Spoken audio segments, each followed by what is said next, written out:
Протягом минулого тижня Чугуївщина відзначила Дні визволення від фашистських загарбників. Урочисті мітинги відбулись в усіх громадах району.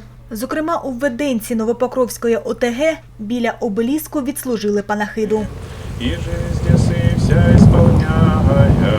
Тільки з самої Новопокровки на фронт пішли 1300 жителів, розповідає селищний голова Олена Слабінська. 800 із них так і не повернулися додому, а 152 були нагороджені орденами та медалями. Тема війни особиста для багатьох із нас, адже вона торкнулася чи не кожної сім'ї.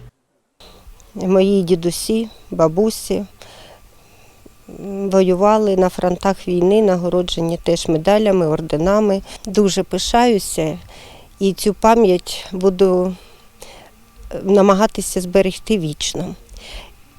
І щоб пам'ять була і в сім'ї, і щоб пам'ятали всі мешканці громади про тих воїнів, які визволили наші селища та села.